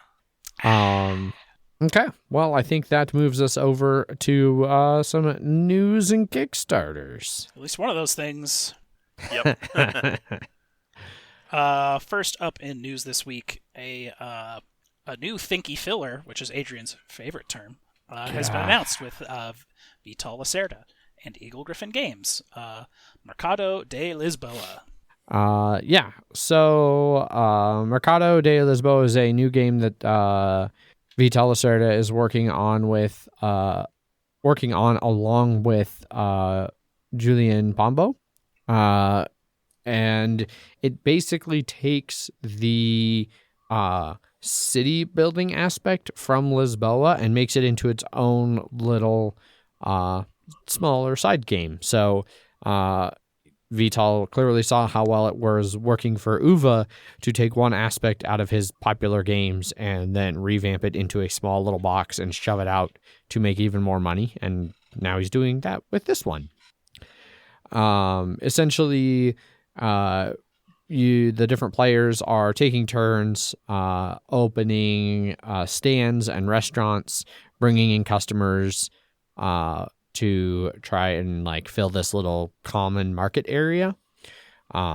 And you get different things depending on where in the market you place either a restaurant or a stand. And there's spots where when you place something, you can take a face down tile from that spot that is then like another market that you can place somewhere else, or another restaurant, that you can place somewhere else. And you just keep doing that until the end of the game. And then whoever has the most points is the winner. Pretty straightforward. That little part of the game in Lisboa is one of the easiest parts of it to actually explain, because there's a lot in that game. Yeah, there's not a ton of information here. Like, if you want to, like, there's a good amount of like how to play it. It's just like written, I don't know, interestingly. This is from somebody who's like clearly working on the playtest. Like, they talk about playing it on Tabletopia, and they've got some pictures from Tabletopia as well as some component shots. And none of that stuff is actually available to the public. And I know they're still kind of working on it. It will be coming to Kickstarter here in the not too distant future, at which point the Tabletopia version will open up and anybody will be able to play it. But I don't know. It looks kind of interesting. That was one of the better parts of Lisboa, the game itself. So I could see that maybe making a good little standalone game. The Tabletopia version looks really good. I don't know how much that's going to resemble the final copy. But yeah. So how do you feel about this as as someone who likes Lisboa? Do you think you still like it, right? I don't remember. It's been so long. that is almost my exact response. I don't remember. It's been so long. With Paul being on team fuck Lisboa, I don't exactly have a lot of people to play with around here. I did enjoy it. I do remember enjoying it. I don't know if I still would as much. The city building portion of Lisboa wasn't necessarily my favorite part, so it's not like they took my favorite part out of the game. They did take the part out that felt the most like it could be a standalone game, so I think from that respect it sounds workable. Right. I'm interested in it. I was like a good kind of lightweight game to fill in my collection, like especially for game night, because I can't always, like, Lisboa is a terrible game to try and play at game night, but something that gets close to that while still being accessible would be nice. Right. My biggest concern is that it being a Lacerda game, that there might be a little bit of bloat that would go on and make it not the most light and accessible of games. But I don't know how realistic that concern is. I mean, you could look at least as like it's Lacerda has somebody else with him, so maybe that person will help prevent that bloat. Except this person has been a developer and the main playtester on like CO2, Escape Plan, and on Lisboa. Yeah. So it's not like it's somebody. Well. It's not like he's somebody who's completely outside of True. Vital's normal design circle. So, I'll take a look at it more when it actually comes to Kickstarter and probably make my decision then. The only thing that I am for sure certain about, as I was talking with Jeff when I was looking these over right before you jumped on, Zach, I think I am definitely ready to just be done with the term thinky for board games. Like I'd been heading that way for a while. Thinky filler really seems unnecessary. And even filler I could probably do away with, but I'm just sick of the word thinky in general, whether it's board games or not. It seems unnecessary. Understandable. But how will they market their game? I don't know. Come up with their own term instead of using a term how that's about stolen. A fillery thinker? That physically hurt. Yeah. No, I can understand. I'm not that big a fan of that name. Like, I agree. There's not a good term for it, and I guess thinky filler is better than nothing. But it just. I mean, it's a light but heavy. Like, thinky filler is like the closest way to call something a light but heavy game, or what I mean? So it's just like there aren't much better words for moist, but also just a lot of people I still just hate that word. Yeah, because like damp. Yep. But that gives you an entirely different mental image than moist. Yep. Especially if you're talking about a cake. Exactly. Like a moist cake, people are like, okay, I can see what that means. If you're like a slightly damp cake. You're like, oh God, did it get left out into the rain or something like that? Anyway, next up on news. Coming soon, a very damp market.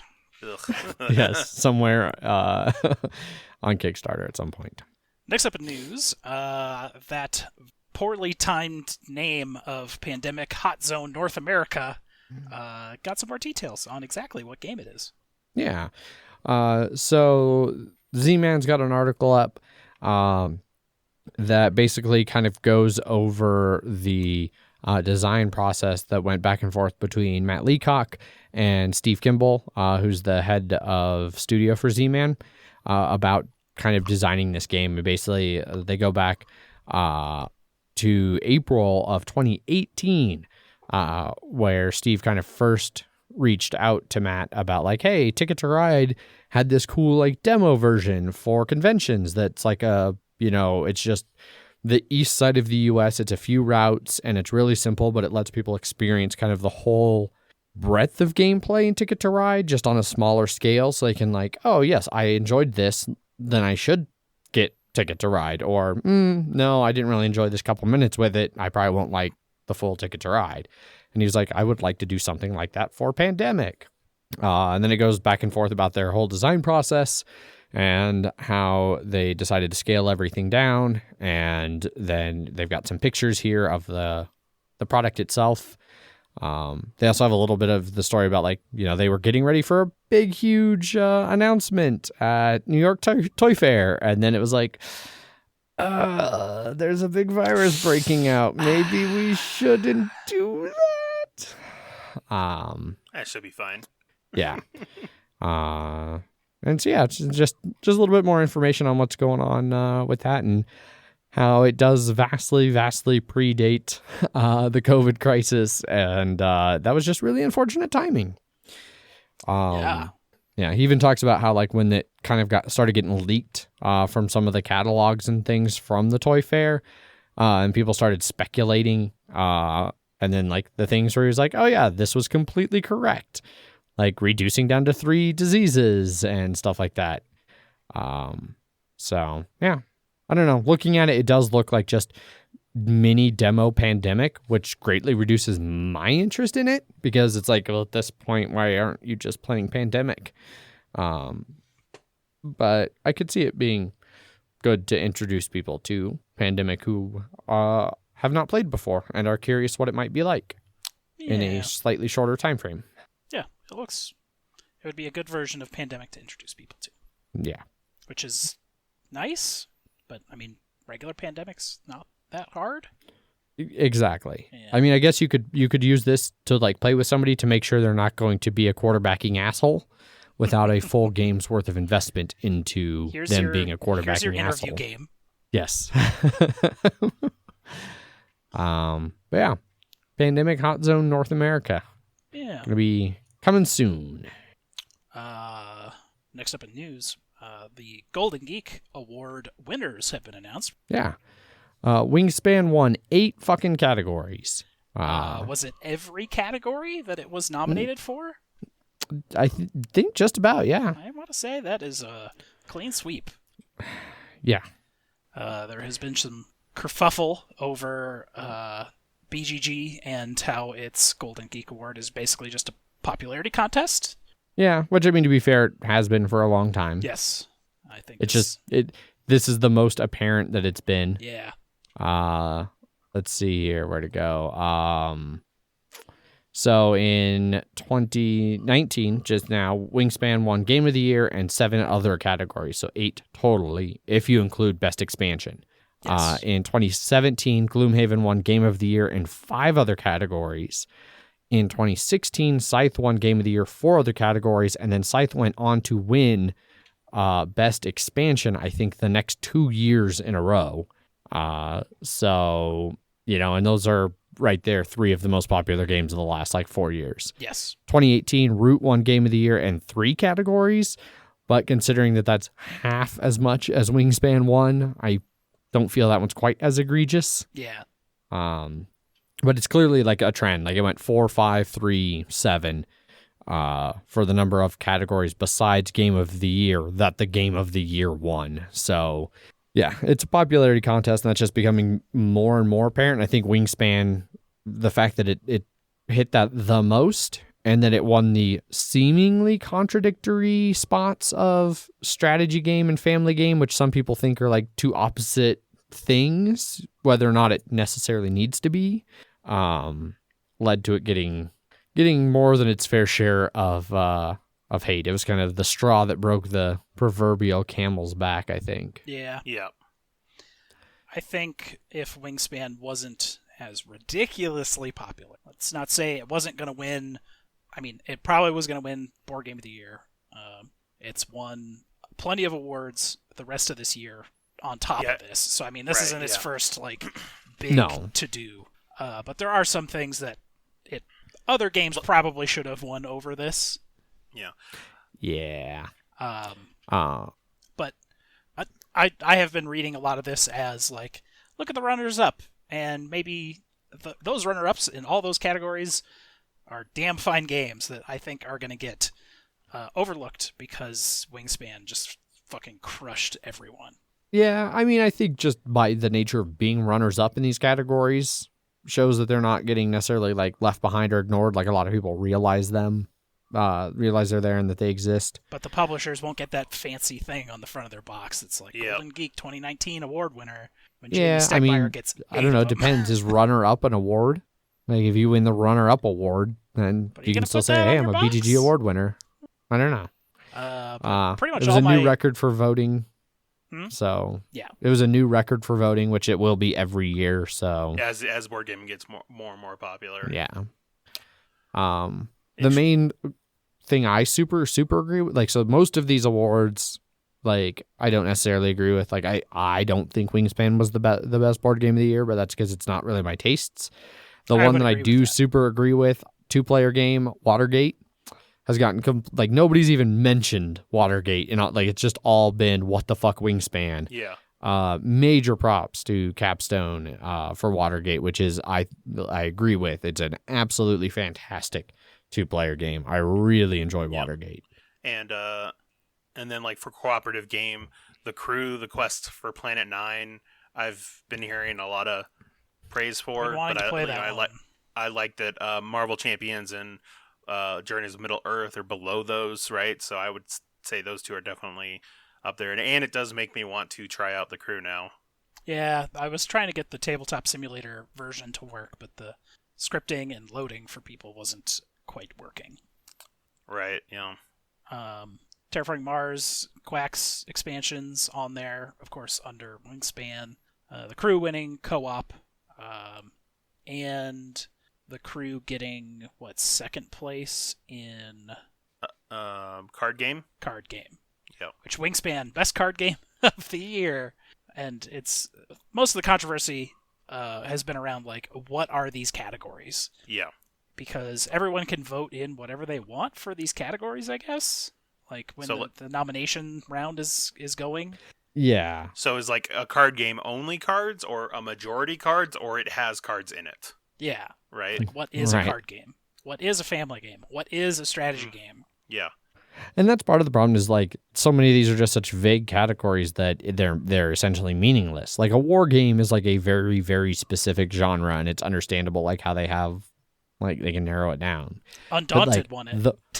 Which... The fuck is thematic game? Like, is that a game that has a theme, as some people seem to think, or it, like, well, I'm sure part of it is because, 5 or so years ago, I feel like people used to refer it as, like, a Euro game and then Ameritrash, and then some people felt that Ameritrash was a derogatory term for it. Yeah, so they switched it to thematic instead, but it does vague it up. So yeah. It's the real vague in there. Yeah.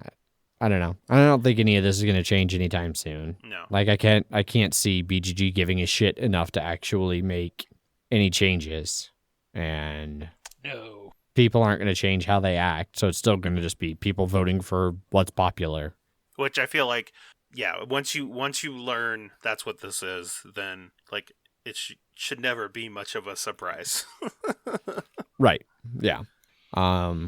Elizabeth Hargrave, the designer of Wingspan, did have a really long Twitter thread where she kind of addressed some of the, like, massive amount of kickback about this. And like, the only thing I haven't checked, but, like, one of the first things she says is, that she's having a hard time not replying individually to every single person who's like, direct popular voting for awards is broken. And she says, Wingspan swept most juried awards too, which I don't know. Like, I know there's not a ton of juried awards in board gaming.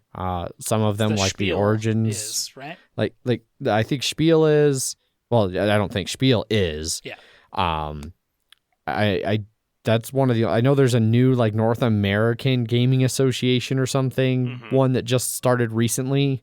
I don't think it's North American Gaming Association. It's not NAGA, I don't think, Zach. No. So if that groan was for that being a shit name, it's not that.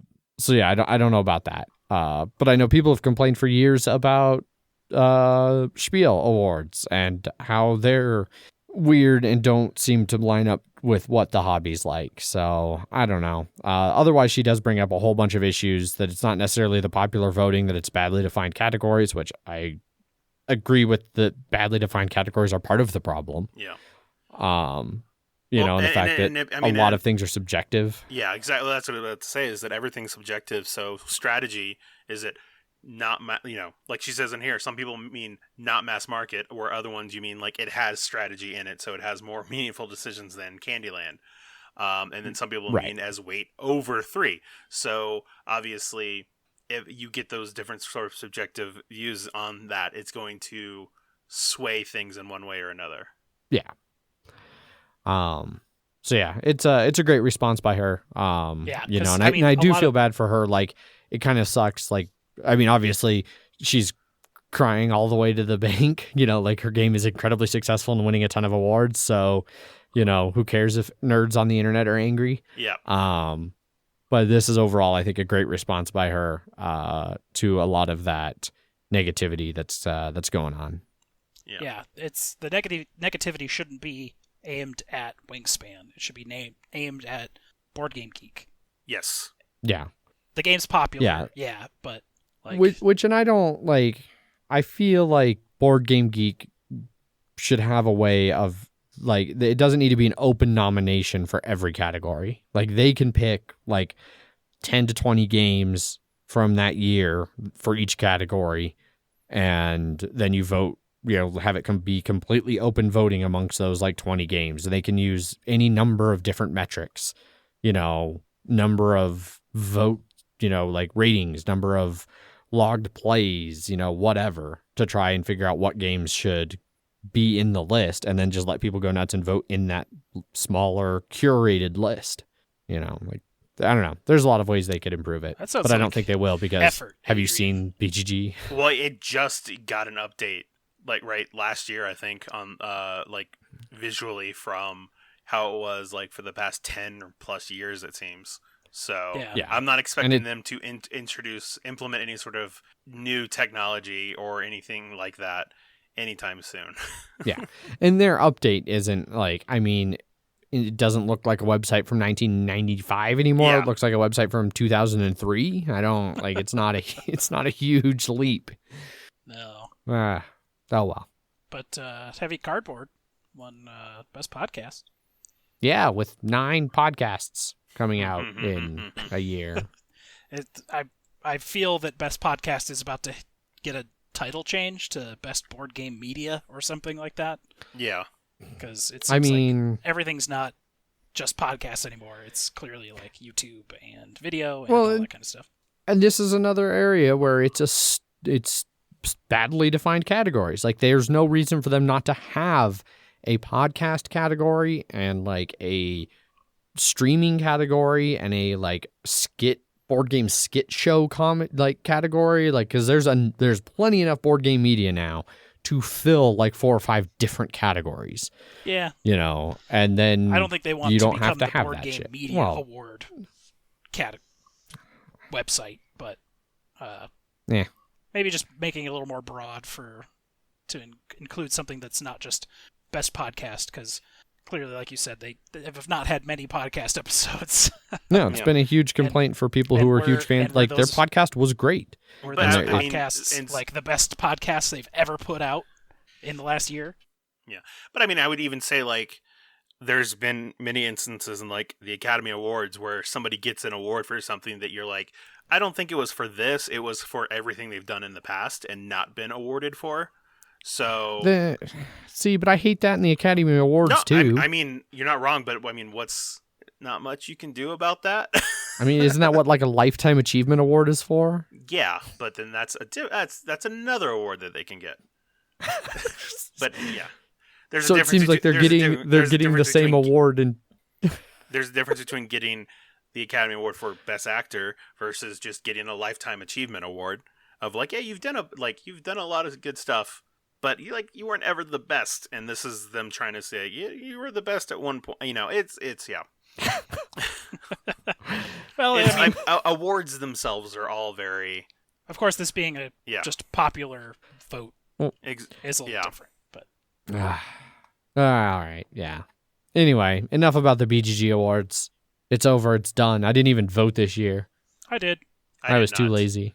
Or I think I did. I went to go, and then I saw, and then I looked, and I was like, oh, God, it's going to be like however many choices, and I was like, nah, I'm not even gonna worry about it. Or maybe that was nominations that I decided to not do. Yeah, I forgot to do nominations this year too. I'm just I'm over it. Dune was the Lifetime Achievement Award this year, that's for sure. Yes, it was.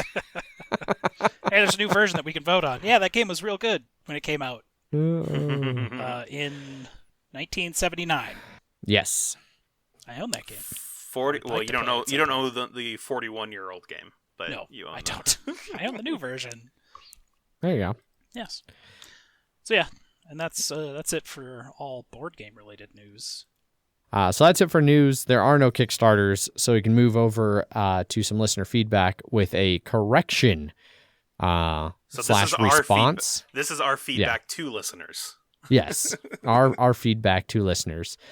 So you may know if you listen to this show that the three of us here are big fans of Terraforming Mars. In fact, it was podcast number 1, unanimous back in 2017, 2018, sometime in the past, whenever it came out, and we've routinely raved about it, a time or two. So June 27th, 2018, good friend of the show, Andrew, the hater himself, not to be confused with Boyd, different Andrew, the hater, though, sent us an email titled, the title of the email, Bunch of Small Stuff That You're Wrong About. There was a lot of things in there that we don't need to rehash. That we were wrong about. That we are maybe, not denying. maybe not. But easily half of this email is dedicated to this one thing. And it says, a couple of weeks ago, you said that Terraforming Mars was going to keep rising in the BGG rankings. Alas, that's not true, because its average rating is not higher than any of the games above it. It's no longer at a point where it's just waiting for more votes to get where it belongs, given its average rating. In fact, it has just recently passed Pandemic Legacy Season 1 for most votes in the top 4. But there are a bunch of games that would be ahead of it if number of votes were ignored. If you look at the average rating of games with more than 3,000 votes, the top 10 would be Gloomhaven, TI4, Kingdom Death, Gaia Project, Seventh Continent, Pandemic Legacy Season 1, Through the Ages, Star Wars Rebellion, Legacy Season 2, Spirit Island. Terraforming Mars just misses out, and only then do you start to get to the games that are more than 3 years old, War of the Ring and Twilight Struggle. Well, we are happy to report that although at the time of that email, Terraforming Mars was number 5 on the BGG top 10, it is now number 3. It has went up 2 spots since we were told that it would no longer rise. So, suck it, hater. You're wrong. Terraforming Mars is great, and it is now top 3 on BGG, which is in no way, shape, or form a popularity contest. It's clearly the end-all, be-all marker of quality in board games. Not that we didn't just have a long conversation about that. No. See, Jeff, no. Because that doesn't serve our narrative any longer. So now we're changing the narrative to fit what we want it to. Nothing wrong with that, right? Nope. No, that's objective journalism.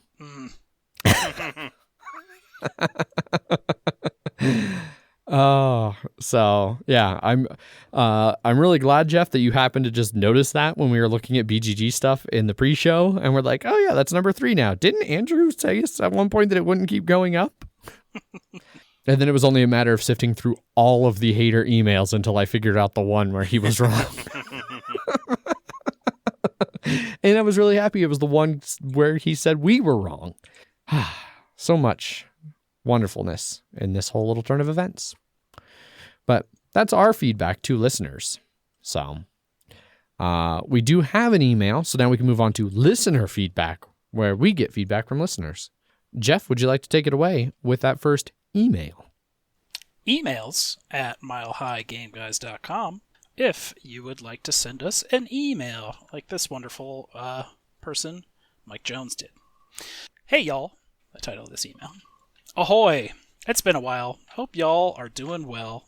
by which, of course, I mean the listeners, the true stars of the MHGG podcast, as we just shit all over Andrew for a couple minutes. He doesn't count. He's a hater, not a listener. Also, you three. I just recently watched the 5th episode of Astartes about 50 times over 3 days. Holy shit, holy shit, holy shit. It's so good. Games Workshop should give that guy all the money. Don't worry, his Patreon supporters are. He's making 6 figures off Patreon alone. Jesus. He continues. That brings me to my next point. Warhammer 40k lore is so dumb. It's so dumb. Holy shit, was it written by 14-year-old boys after watching Gladiator nonstop for a week. Everything is just so amazingly over-the-top, silly, masculine, and vulgar, and rapey, and dumb.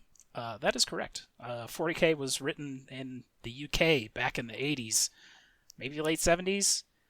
Depends on when Warhammer started. But yeah, it's super ultra mega super duper dumb, and they're trying. I mean, that's where like grimdark really came from, right? Like, yeah, 40k sure is super so dumb. It's been better in the past couple years, I guess, but it's still super dumb. Astartes, however, fucking amazing. Real good. Zach, how did you not watch that after my original recommendation? I don't know. I just didn't. It didn't click. And then still have not watched it. Oh my god! Any of them. I'm gonna drive to your house and kick you in the face. Give you coronavirus and then make you watch this. Yeah. Then you're gonna have weeks that you can do nothing but watch it. Over and over again. Over and over. Yay! It's good. Watch it. Stardust. Okay. It's on YouTube. Watch it. It's 5 parts. I'll see what I can do. It's like less than 10 minutes. No, it's like less than 10 minutes for like the first 4, and then like 8 minutes for the last one. No, not even. The first part's like 45 seconds. So watch it. Okay. Mike Jones continues. Yeah. Part 5 is 7 minutes and 34 seconds. Is it that long? Oh. Yes. Okay. And then it's 51 seconds, 1 minute and 1. So it'd be like 15 minutes, and you're good. Yeah. So. And a lot of that last part is just recapping the first 4 parts because it took them a year to put out part 5. Yep. Okay, now that's done. That mechanism whereby the first of the row is free, the second costs 1 that is left on the first, the third costs 2 that are left 1 each on the first and second, etc. That thing from Small World and Century Spice Road. Proposal for a name, Man Calculation. I'm pretty sure it's supposed to be Moncala Auction. Oh, Moncala Auction. Okay. Moncala Auction. Yeah, Moncala Auction. Is there an actual name for it? We could never figure it out. Well, it's Moncala Auction now. Sure. Good as anything. Yeah. Do good, be good, see y'all in the grim darkness of the far future where there is only coronavirus. Hugs and kisses, Mike Jones. That is Thank you, MJ. True. Yeah. And that's COVID it for the COVID throne. COVID for the COVID throne. Oh no. I've been playing enough Division. Yeah, right. I know how it ends. I watched Contagion recently. And that's it for emails at milehighgameguys.com. Indeed it is. Which does bring all of our listener feedback to a close. That wraps it all up. Besides our constant Slack feedback. Yes. Yep. 24/7. Join the Slack channel. Seriously. Join the Slack channel. It's a good time. There is also a Discord now. We should probably add that to the show notes at some point. Sure. It's mostly used for when people play games that are people in Slack. Games. Yep. The hashtag LFG looking for game channel, and then you can jump over to the Discord to voice chat and let people drop in on your games and spectate / talk shit. Yeah. Yep. Boyd did that, and then he saw that we were playing Quacks, and he was like, "I'm out." Yeah. I get that. He is not a big fan of that game. I've not even played it, and I'm pretty sure I'm not a big fan of that game. No, we both agree. But yeah. So that's it for listener feedback. If you would like to get a hold of us, there are a bunch of different ways to do so. You can send us emails. Emails at milehighgameguys.com. You can follow us over on Twitter, where I tweet under at MHGameGuys. I am Zach_MHGG. I am Jeff_MHGG. We also have an Instagram account at MHGameGuys. I posted a Jeff picture is still... of our Terraforming Mars play recently on there. There you go. So you can look at the scores. Yeah. See the screen taken a picture of. That Screenshot. was not the picture I did. That was purely for Zach's pleasure. Yes, thank Good. you. Yeah. You can also follow us over on Facebook, facebook.com/MHGameGuys. We have our website, milehighgameguys.com, with links to the Slack channel that, as I continue to encourage people to do, join. It's free. We're not the kind of podcast that locks our Slack behind a paywall. You can just jump right in and start being a dick to us. It's really easy. Just come make fun of me. It's what everyone else does. It's very easy. Yeah, super simple. Barely an inconvenience. It also has links to our BGG guild number 2731. If you're not boycotting BGG because of, I don't know, drama over the awards. Who knows? And then there's our Twitch channel, where we will again start streaming things at some point that isn't just the Mile High Dungeon Delvers. And that is twitch.tv/MHGameGuys. So all kinds of different ways to get in touch with and follow us as we do things. And then, as always, we would like to take this time to thank our awesome sponsors, Gray Fox Games, who's been sponsoring us for, almost 2 years now. They've stuck with us, amazingly enough. So, huge thanks to them. Be sure to jump over to their website, grayfoxgames.com, where you can pre-order all of their most recent Kickstarters, like For Science, Tortuga 2199, and After the Empire. And you can pick up copies of their other games that we also have reviews of floating around in the ether, like Cities of Gears and Raiders of the North... Not Raiders. Yeah, Raiders of the North Sea. Nope. No. Nope. Champions of Midgard. There That's you the one. go. And Reavers of Midgard. Yeah, Reavers of Midgard. Which we have not reviewed yet, though. We have a copy. We have a copy. Before everything shut down. Yes, and we will do a review of at some point when we are able to get back together. Because we liked champions, so. Yeah. And then speaking of getting back together, we will still be a few more weeks of this social distancing stuff. For those of you who don't know, Megan is an ICU nurse, and she is currently still, to this day, taking care of COVID patients. And so until that has calmed down and we're sure that things are really starting to return to normal and she feels comfortable not exposing/being exposed, that will be when we start reincorporating stuff in studio with us in the same very enclosed space together. Indeed. So that'll be at least 2 to 3 more weeks. She said is her minimum time frame. So we'll keep you all vaguely posted on that. In the meantime, we'll keep doing these socially distanced episodes and hanging out on Slack and Zoom and stuff like that. So I think that's pretty much everything. As always, I've been your host, Adrian. I didn't get my Yeah. prepared He didn't statement. get his- Shit, you're right. Jeff, do you have a prepared statement for our sponsors? Absolutely. Gray Fox Games. Quality games cleverly crafted. Also, there's no such thing in the world as absolute reality. Most of what they call real is actually fiction. What do you think you see, or what you think you see, is only as real as your brain tells you it is. Well, there you go. There you go. That certainly explains all the people in Castle Rock cramming into a restaurant. Ugh. We're doomed. We're all I'm doomed. just preparing myself with Division 2. That's what's happening. I just need to find high-end military gear around literally every corner. If only. If only. I mean, you just got to come up to Westminster. It's not that far apart between, I know, 2 places where you could probably find high-end military gear. So, on that note, we're going to cut out of here. As always, I've been your host, Adrian. I am still Zach. And I'm Pictogram Jeff. Bye. Bye. Bye.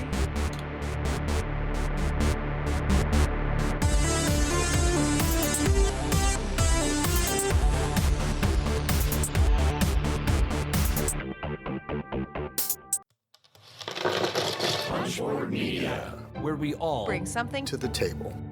Pull up a chair at punchboardmedia.com.